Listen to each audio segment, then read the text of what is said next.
If you thought one human and one monster couldn't change anything, think again. In this chapter, we jump back to where the legend started: one broken door, one terrified student, and one choice that rewired the fate of the galaxy. David's hands shook as he tried to focus on the holo screen. 12 straight hours of cataloging predator behavior had turned the numbers into meaningless static.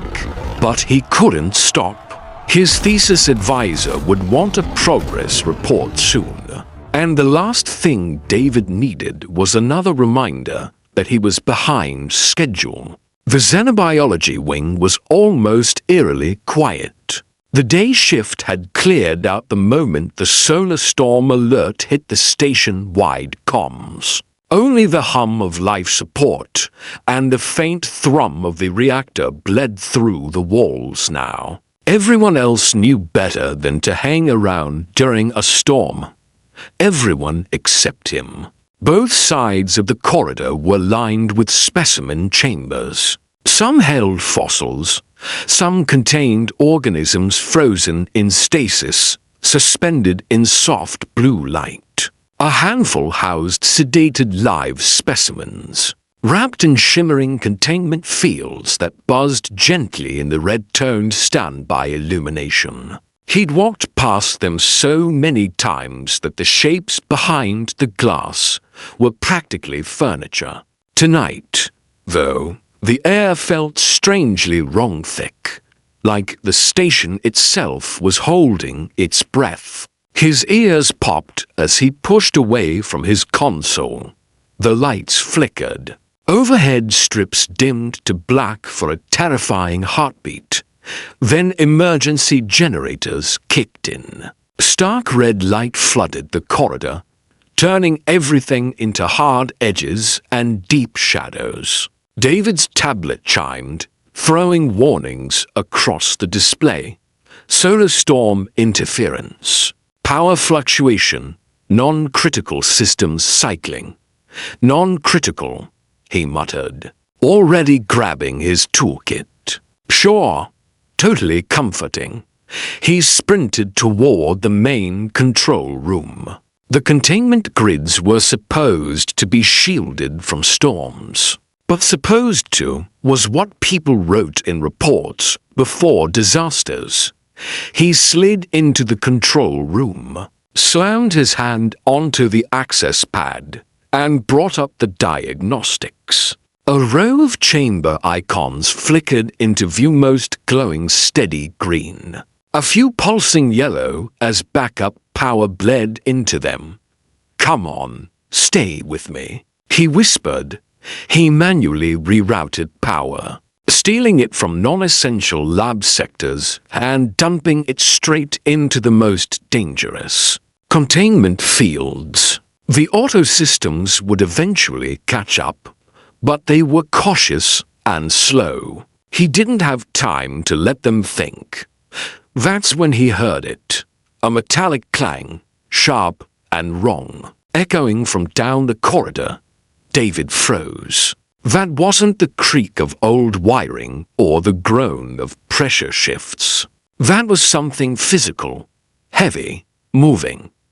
He turned toward the wide observation window. Red light poured down the main hallway beyond, making the shadows look deeper than they really were. At first, he couldn't see what had changed. Then he saw it. One of the chamber doors wasn't sealed. It hung open by less than a meter, but that sliver of darkness gaping into the hallway was enough to make his blood run cold. No, he whispered. No, no, no. He snatched a portable scanner from its dock and stepped out into the corridor. The air felt heavier out here, as if gravity had quietly cranked up a notch. His breath shortened. Training protocols marched through his mind in a flat, clinical voice. Stay calm. Assess. Call for backup. His fingers brushed the emergency comm on his belt, then stopped. If this was a minor malfunction, he'd look like a panicked rookie. If it wasn't, he swallowed and walked forward anyway. He didn't need the scanner to tell him which chamber had failed. The door at the far end of the corridor was the only one open, its interior an ink-black void in the red light. Chamber 73. His stomach dropped so hard he almost doubled over.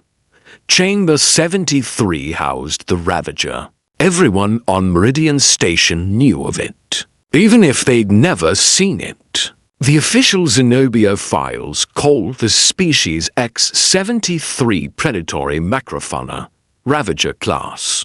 The gossip boards called it other things. World ender, colony breaker, the last thing you see. The profile lived in his memory whether he wanted it there or not.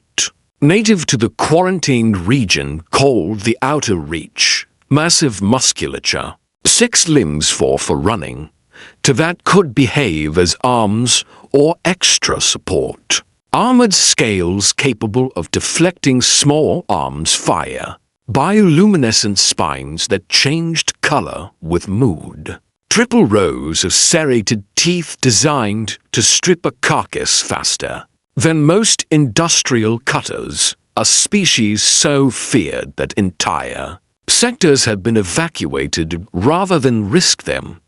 This one had been captured 6 months ago during a military op and shipped here for study, which was really just a polite word for confinement. They kept it in deep stasis, barely conscious, because no one trusted the containment field enough to let it fully wake. Except now the field was down, and the door was open. David's grip tightened on the scanner until his knuckles hurt. Every instinct he had screamed, run back, seal the control room, scream for security. He took another step forward. The darkness inside Chamber 73 shifted. Something enormous moved, scales scraping against metal, claws clicking on the floor. In the red illumination, the creature was first just a darker shadow peeling itself away from the deeper black inside. Then it stepped fully out into the corridor. The Ravager unfolded to its full height, nearly brushing the ceiling. Silver-gray scales caught the emergency light in dull flashes. Its 6 limbs carried it in a liquid, unsettlingly graceful stride. Along its back, its bioluminescent spines pulsed a slow, smoldering orange. David's brain went white with terror. His legs might as well have been welded to the floor. The Ravager's head turned, its gaze locked onto him. He braced for bestial, empty hunger, for the flat, dead stare of a perfect killing machine. What he saw instead wasn't mindless at all. The eyes that met his were bright, focused, and beneath the obvious pain there was something so unexpected that it cut through the fear. Like a scalpel. Curiosity frozen in front of a creature that's ended entire colonies. David has 1 second to decide whether to run, scream, or answer that strange, curious look. In Part 2, one terrified grad student will try the most unthinkable survival strategy of all. Kindness. For a long, airless second, neither of them moved. The Ravager's chest rose and fell in slow, controlled breaths. Its spines glowed a deep orange, the light rippling in a rhythm that almost matched David's racing pulse. It could cross the gap between them in less than a heartbeat. Instead, it took a single, careful step. David's hand went automatically to the emergency comm on his belt. 1 tap and security would flood this wing with weapons hot and ready. Standard procedure: contain, neutralize, report, His thumb hovered over the call button. The Ravager tilted its head, watching the movement with unerring focus. It made a low, resonant sound too deep to be a growl, not quite a roar. The vibration rattled in David's bones. It didn't sound like a warning. He'd spent 3 years buried in predator communication data, cataloging posture shifts and tonal patterns from dozens of species. His rational brain was frantically flipping through that library, even while the rest of him wanted to bolt. Curiosity, not attack stance, not stalking posture. His gaze drifted down the creature's left side, and there it was, half hidden under the scales near its shoulder, a ragged patch of scar tissue, swollen and angry-looking. Someone had patched the injury badly. If at all, his memory supplied the capture report. Barbed nets, electrified restraints, heavy stun rounds. The wound had been listed as non-critical. Looking at it in person, David's stomach lurched. Non-critical didn't mean non-painful. The Ravager made that low sound again. This time, its spines flickered from orange towards something softer, almost blue. One massive forelimb shifted forward, claws clicking delicately on the deck. It stayed low, posture not quite submissive, but not hunting either, like a wary animal approaching a stranger's outstretched hand. "This is insane," David whispered. He slowly moved his hand away from the comm. Every survival instinct screamed that this was the worst idea he'd ever had. But everything he'd ever studied about behavior told him something else. Cornered. Injured predators attacked. Curiosity was a gift you didn't waste. Heart hammering, he lifted both hands, palms outward, a clumsy, human gesture of peace. His voice came out hoarse but steady. "I'm not going to hurt you," he said. "Okay, I'm not. I'm not here to hurt you." The Ravager went very still. Its spine shifted fully to blue now, a soft, steady glow that painted the corridor in underwater light. From this close, David could see details he'd only ever viewed through glass and cameras. The fine patterning of the scales, tiny scars that hinted at old battles. The way the creature held its injured shoulder slightly higher to keep weight off it, slowly, keeping his movements exaggerated and easy to track. David reached into his lab coat pocket. The Ravager's pupils narrowed, tracking the motion. Its breath hitched. He pulled out a compact medical kit, standard issue for researchers working near anything with teeth. He crouched, opened it so the contents were visible, and placed it on the floor in front of him. "See," he murmured. "Antiseptic, bandages, pain gel, tools. Not a weapon." The Ravager lowered its head to sniff the kit. Nostrils flaring, a low tone rolled out of its chest, higher than before, inquisitive. The spines along its back brightened to a gentle, almost hopeful blue. "Let me help," David whispered. "That's all I want to do." For a long moment, nothing happened. Then, with a slow, deliberate motion that made every security officer on the station later question their entire worldview, the Ravager folded its legs and low itself to the floor. It twisted its massive body, angling its injured shoulder toward him like an offering. David nearly laughed from sheer nerves. "Okay," he breathed. "Okay. We're really doing this." His hands shook as he approached, medkit in hand. Up close, the wound looked worse. Old scar tissue, infection at the edges.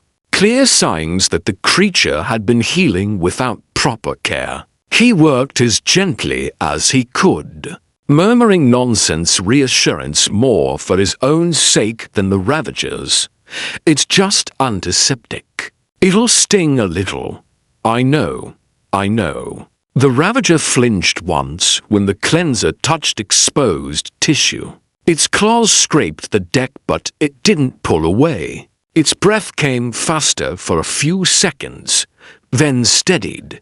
When he applied the pain relief gel, the creature let out a sound unlike anything David had heard from it, a deep, rolling vibration that felt more like a purr than a growl. The bioluminescent markings along its spine shifted to a warmer, tranquil shade.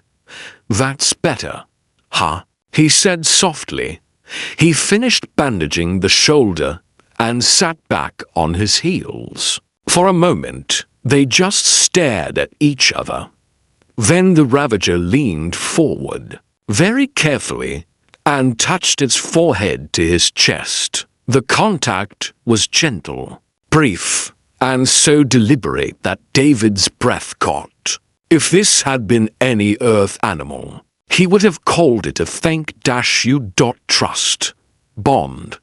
Something forming where there should only have been fear.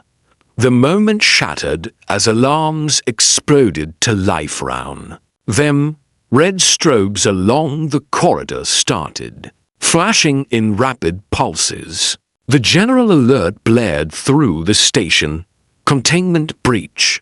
Security teams to Xenobiology. The Ravager's head snapped up. Its spines flared bright, furious red. It surged to its feet with terrifying speed, placing its bulk between David and the direction of the approaching footsteps. Its lips peeled back from rows of serrated teeth, not at him, but at the corridor beyond. "No," David gasped. "Don't." Armed security spilled into view at the far end of the hall, weapons already raised. Through the control room window behind them, other faces appeared, researchers, technicians, all staring at a scene that should not exist. A human student, kneeling beside a Ravager standing guard over him. The team leader's voice boomed from the overhead speakers. "Student Chen, step away from the specimen. Move slowly. We are authorized to use lethal force." David looked up at the Ravager, then back at the line of weapons pointed their way. He knew exactly what would happen next if he did nothing.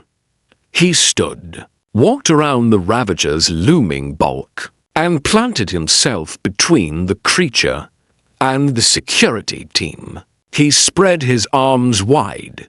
"If you're going to shoot," he shouted, heart pounding, "you'll have to go through me first. Security has guns, the Ravager has teeth, and David has a very stupid kind of courage." In Part 3, one decision in this standoff will force the entire station and the galaxy beyond to question who the real monster actually is. Nobody moved. David could feel the Ravager behind him, heat radiating from its body, the faint vibration of that low, rumbling sound it made when it was calm but now edged with warning. One massive paw rested lightly against his back, a contact point that said, "I'm here," as clearly as words.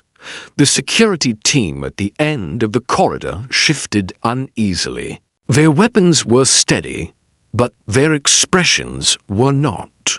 This wasn't how Ravager encounters were supposed to go. There were no protocols for student and apex predator standing together. More boots pounded into the wing. Within minutes, the corridor beyond the security line was jammed with observers, researchers, technicians, med staff, faces pressed to the control room glass.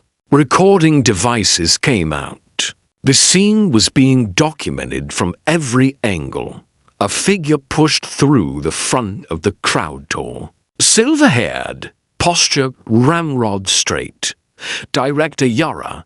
She'd run Meridian Station for 15 years. And every sleepless night showed on her face. She stopped just behind the security line, eyes flicking from David to the Ravager and back again. Taking everything in with terrifying efficiency. "Explain," she said. Her voice wasn't raised, but the authority in it cut through the alarms. "Explain why I am currently looking at our most dangerous specimen loose in the corridor, and you alive in front of it." David swallowed. "Because it isn't attacking," he said. "Look at it. Really look." The Ravager's spines had faded from furious red to a tense purple. Still on edge but controlled. It remained behind David, slightly crouched. Its posture protective rather than aggressive. Its gaze was locked on the weapons, not the people holding them. "It had plenty of chances to kill me," David continued, forcing his words to come out steady. "It didn't. Instead, it let me treat an injury it got when we captured it. It responded to help, to kindness." One of the security officers barked a humorless laugh. "Kindness. That thing wiped out the colony on Redstone. 3,000 dead. I knew people there." David met his gaze. "And how much of that story do you really know?" he asked quietly. "Were we there first? Did we step into their territory with guns drawn and cages ready? No one ever puts that part on the posters." Director Yara's eyes narrowed. "This is not a debate hall, Chen.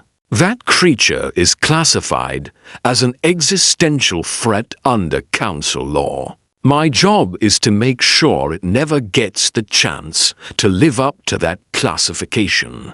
I don't think it ever wanted to live up to it in the first place." David shot back. "We decided what it was, and then treated it like a monster until it behaved like one." An insectoid figure slipped through the crowd. Quillix, one of the senior Xenobiology researchers. Their delicate antennae were twitching so fast they were almost a blur. "Director," Quillix said. Voice translated into gentle clicks and tones. "I've been reviewing historical Ravager incidents. The pattern is suggestive. Every recorded attack follows our intrusion into their space military patrols, mining operations, abductions of their young. We have no data on unprovoked aggression. Another presence edged forward river. The six-armed, purple-furred botanist everyone on station liked." She held up her tablet. "I've been replaying the security feeds from this wing," she said softly. "The creature had you at its mercy half a dozen times, David. It never struck. When it touched him, Director, it was careful, gentle. These are not the motor patterns of a mindless killer." Yara exhaled slowly, pinching the bridge of her nose. David could almost see the calculations behind her eyes. Risk assessments, council regulations, the morale of 40 species packed into one station. "I need proof," she said at last, looking straight at David. "Not theory. Not speculation. Proof that this Ravager will not harm anyone here." David turned to glance at the creature. Its eyes met his. The soft blue from earlier flickered at its spines, like it was trying to mirror his hesitance. "How do you prove trust?" he whispered, more to himself than anyone else. An idea came, terrible and perfect. He shrugged out of his lab coat and let it drop to the floor. The security line tensed immediately. weapons tracking every movement. "What are you doing?" Yara demanded. "Removing anything you could claim is a hidden sedative injector or shield," David said, unfastening his scanner belt and letting that fall too. He pulled off anything that might be considered defensive gear until he stood in just plain station clothes, no armor, no tools, nothing. "If the Ravager wanted to kill me," he said, voice echoing oddly in the silent corridor, "nothing is stopping it now." He turned his back on the security team and faced the creature fully. His heart hammered so hard it made his vision throb. But he forced himself to keep going. Knees shaking, he sank down onto them in front of the Ravager and bowed his head, exposing the vulnerable back of his neck. Predator body language 101. There was no mistaking that gesture. Submission, complete trust. An animal offering itself defenseless. "Your turn," he said softly, not sure if the creature understood the words themselves or the tone. "Show them who you really are." The air felt like it was made of glass. One wrong move and everything would shatter. Behind him, security weapons whined as they charged to full power. David could hear someone muttering a prayer under their breath. Something warm brushed against the side of his head. He looked up. The Ravager hadn't lunged. It hadn't so much as bared its teeth. Instead, it had done something that would end up on station training vids for decades. It had rolled slightly onto its back, exposing the softer scales of its underbelly. For a predator, that body language was universal. Submission, trust, an answer to his question. "I will not hurt you." Gasps rippled through the gathered crowd. Even Director Yara's mask cracked for a moment, surprise flickering across her features. David rose slowly and, with the casualness of someone who had utterly lost his mind, leaned against the Ravager's side. The creature shifted just enough to support his weight, wrapping its limbs loosely around him in a position that looked disturbingly like a protective curl. "There's your proof," David said, voice steady now. "We're not enemies. We don't have to be." Quillix was already calling up data on a portable screen, antennae quivering with excitement. "Director, this is unprecedented. If Ravagers are capable of this level of social bonding with non-conspecifics, we have misclassified an entire species. The implications, Yara cut in sharply, are that the Galactic Council will be breathing down my neck in about 5 minutes. She exhaled again, scaling back her tone. "Temporary observation period," she said at last. 72 hours. The Ravager goes into a secure habitat with full monitoring. Chen, you're in there with it." David blinked. "Me? You made the mess," she said. "You help study it, and listen carefully if it shows any sign of aggression toward anyone on this station. We terminate. Immediately. No second chances. Do you understand?" He nodded. "I understand. Thank you." "Don't thank me yet," Yara said. "The Council's already been notified of the breach. They're sending a representative, and Chen Council law still classifies Ravagers as existential threats. That means mandatory termination on site. How long do we have?" he asked. 3 days, she replied. 72 hours to prove an entire species wronged. Or watch this one die for all of them.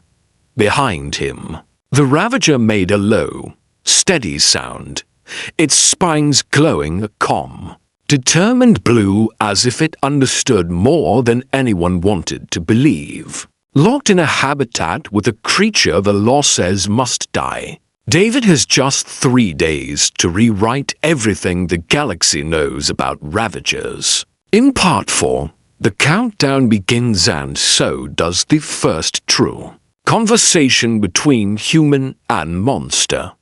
The new habitat chamber was nothing like the cold glass cell of Chamber 7-3. It was big. Enough for the Ravager to stretch out fully without bumping the walls. Soft platforms dotted the space, and environmental controls kept the air at a temperature comfortable for large, heat-producing predators. Enrichment structures, climbing frames, textured walls, suspended objects hinted that this room had been designed for long-term study of dangerous species. Not just storage. Through the transparent composite wall, a semicircle of observation stations glowed with activity. Cameras, scanners, and a small army of curious researchers watched their every move. David sat cross-legged on one of the padded platforms, tablet in his lap.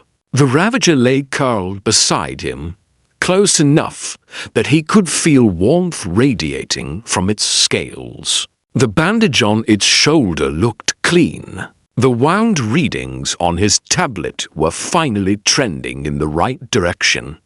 "We need to talk," David said, half to himself, half to the massive creature. The Ravager lifted its head, spines flickering a mild yellow-green. It made a sequence of low sounds, a short rumble, a clicking tone, then a longer hum that rose and fell in a deliberate pattern. David's tired brain snapped to attention. He scrambled to start a fresh recording.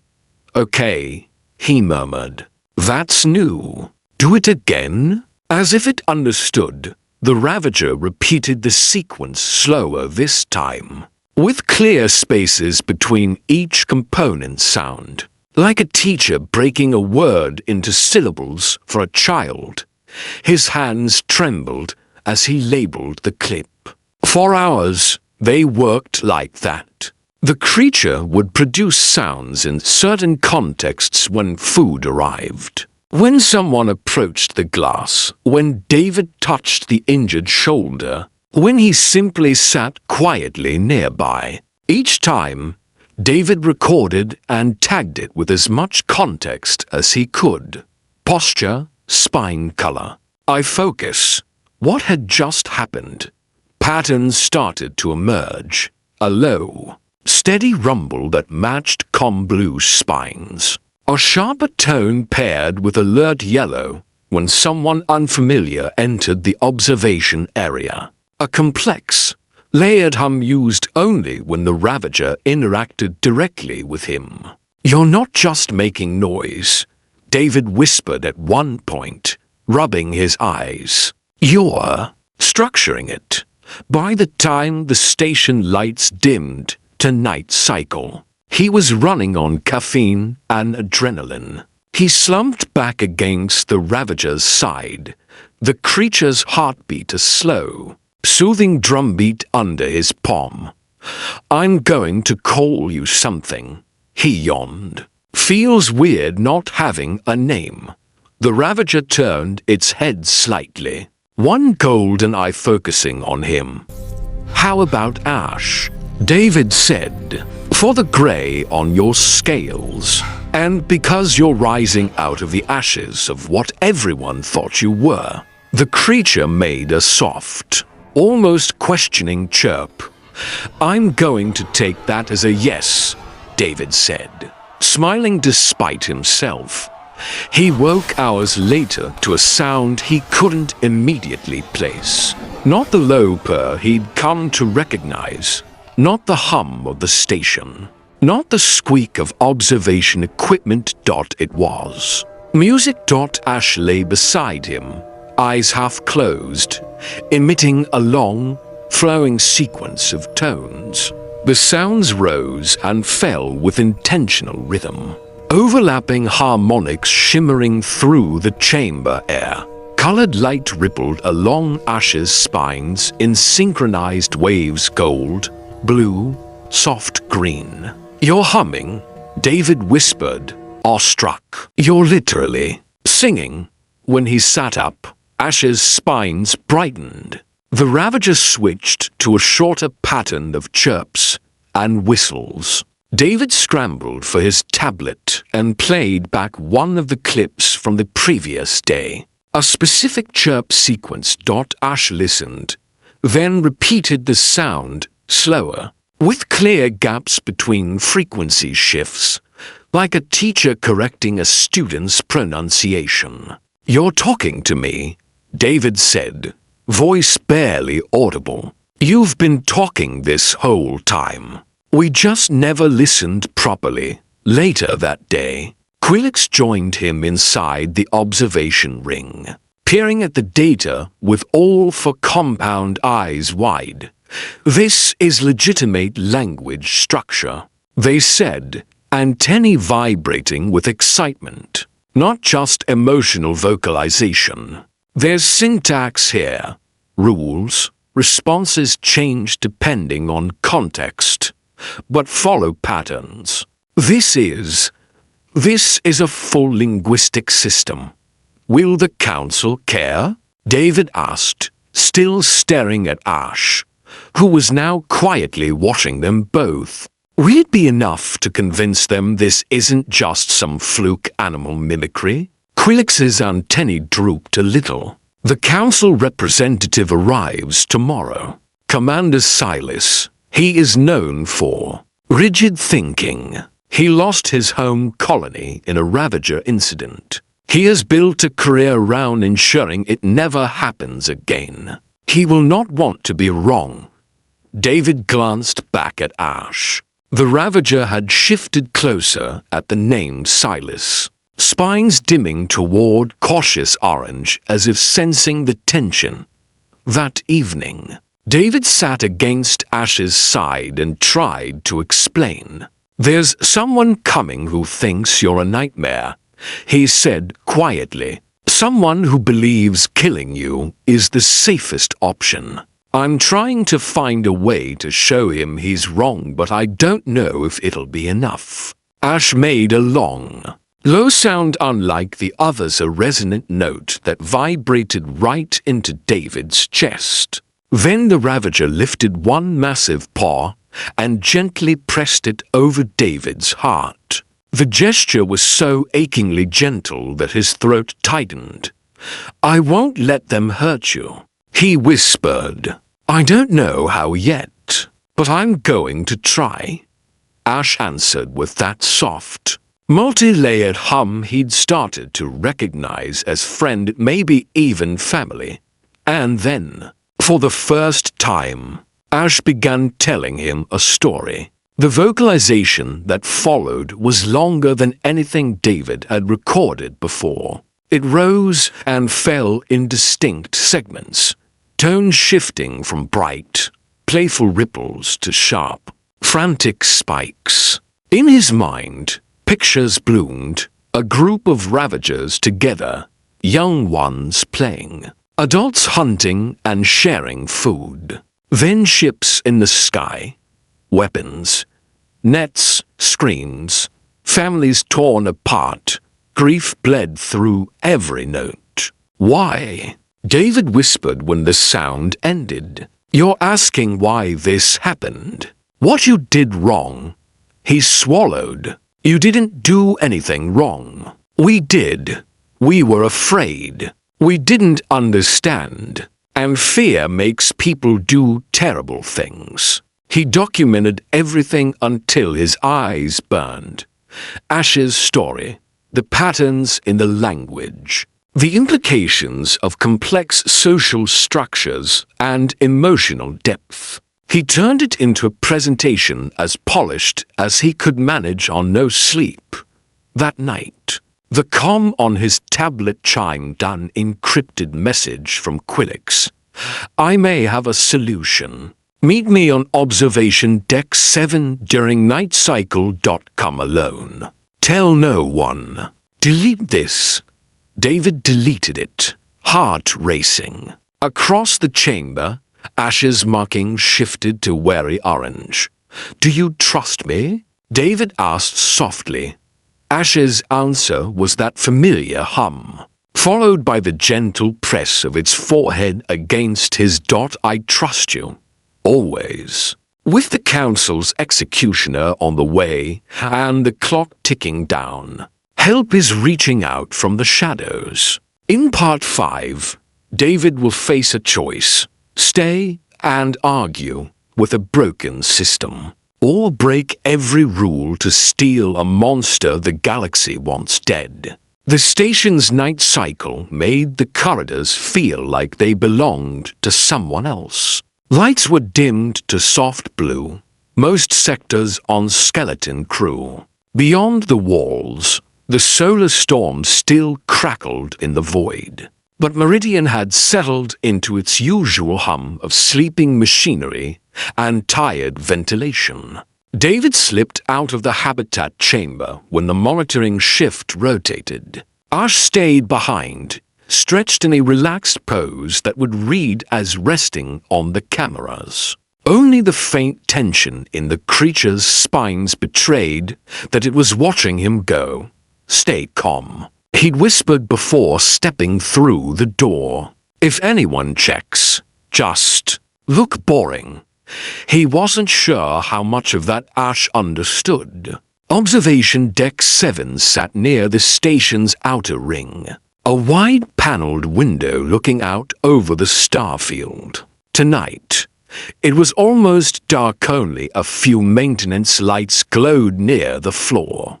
Quilix was already there, their thin frames silhouetted against the window. With them stood two others, River, the gentle botanist, and Bennett, an engineer David had only ever seen elbow-deep in open circuitry. All three looked like they'd aged a year in the last few hours. We don't have much time, Quilix said without preamble, so I will be direct.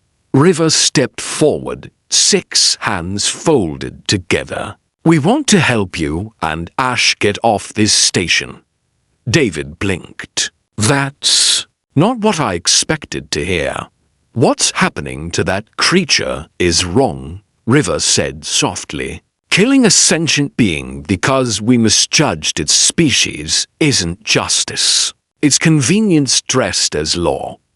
Bennett tapped his wrist pad, bringing up a schematic. There's a research shuttle in docking bay 12. It's scheduled to depart for an independent outpost haven colony outside Council jurisdiction. If you and Ash get aboard, the Council can't legally drag you back, not without starting a diplomatic mess bigger than any Ravager scare. The bay is locked down, David said. After the breach, security. We've been working on that. Bennett cut in.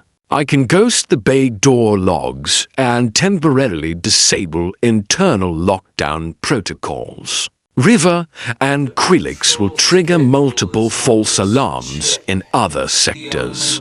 Fire suppression misfire, minor pressure fluctuation, a suspicious reading in the chemistry labs. Security will be running in circles. You'll have maybe 10 minutes, River added. No more.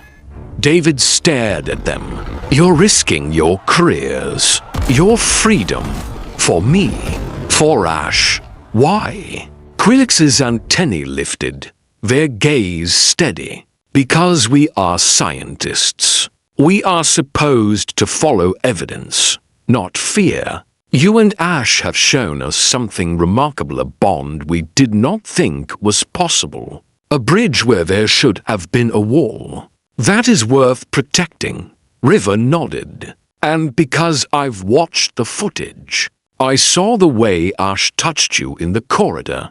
That wasn't an animal sizing up prey. That was care. Bennett shrugged. Also, sticking it to the Council for bad science has been on my bucket list, despite everything. David huffed a shaky laugh.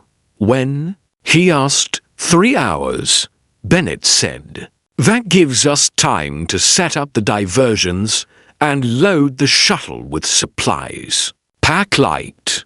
Data. Essentials. The shuttle's got rations, but you'll want your research. Quillix stepped closer.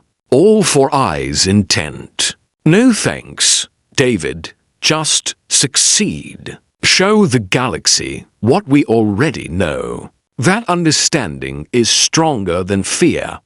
On the way back to the habitat chamber, the station seemed louder. Every vent hiss, every distant footstep felt like a countdown tick.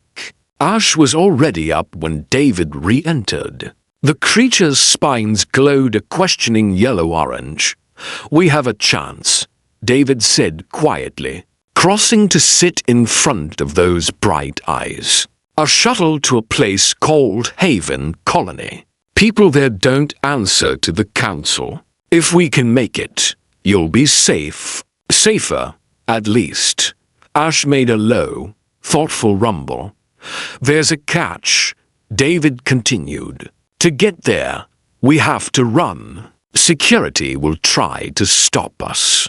They might shoot. They might panic. You can't hurt anyone, Ash, not even to protect me. If we leave a trail of bodies, they'll just say they were right about you all along. Ash's spines flickered through a turbulent mix of colors: red, then purple, then an uneasy yellow. After a moment, the creature straightened, claws curling against the floor. It made a firm, almost sharp sound David hadn't heard before. Then stepped to his side, taking up a familiar protective stance. I'll protect you. David translated softly, feeling it more than understanding it. But I'll do it your way. He packed what he could into a small carry bag. His tablet, Ash's language recordings, raw footage, preliminary analyses. A few physical sample drives in case the Council tried to wipe remote backups. A basic med kit, spare clothes, everything else his other projects, his personal items. The life he thought he'd have stayed where it was. He didn't have room to take them, and no time to mourn them properly. He sat with Ash for the remaining hour, leaning against warm scales as the station cycled through its artificial night. The quiet felt heavier than usual. 3 hours ago, I was hoping to finish a thesis, he muttered. Now I'm planning a prison break with a 7-foot apex predator. This is not how any of my career advisors said this would go. Ash made a soft sound that might have been amusement. When the time finally came, the alarm chimes started exactly on schedule. Fire suppression error botanical wing. Pressure irregularity, sector 9. Containment field fluctuation. Chemistry labs. Layered alerts flooded the station channels. David's wrist comm buzzed with general notices. He silenced it. Now, he whispered. The habitat door slid open with a hiss. Bennett had done his part. The security locks were temporarily overridden. David slipped into the corridor, Ash close behind. Bioluminescent markings dimmed to almost nothing. The night cycle blue lighting turned them into moving shadows. Teams rushed past intersections, headed toward the fake crises. No one looked twice at a side passage labeled maintenance access, authorized personnel only. They cut through service corridors that smelled faintly of ozone and lubricant, climbing down a narrow laddered shaft to a lower deck. Ash descended with unnerving grace for something so huge. using all 6 limbs to find purchase. Halfway down, voices drifted through the shaft from an upper junction security checking maintenance routes. As the alarms proliferated, David froze, fingers white-knuckled on the rungs. Above him, Ash went perfectly still. They hung there in silence as searchlights swept somewhere nearby. Beings never quite crossing the open shaft. The voices eventually faded. David let out a breath so slowly it almost hurt. "Okay," he whispered. "Okay, almost there." They dropped the last few meters into the cargo processing bay, an open expanse littered with stacked containers and dormant loading bots. At night cycle, it was usually deserted. Their footsteps echoed too loudly for his comfort as they crossed. "Docking Bay 12 is just beyond that door," he murmured, nodding toward a heavy bulkhead on the far side. "Once we're through, we're..." The lights snapped from soft blue to full white. David froze mid-step. A voice boomed through the overhead speakers, filling the cavernous room. "Stop where you are. Do not move. We have weapons locked on both of you." Armed security stepped out from behind cargo stacks, from catwalk shadows, from access hatches that shouldn't have fit that many people. At least 20, weapons trained in a tight, lethal ring dot at the far end of the bay. Framed by the open bulkhead, stood Director Yara.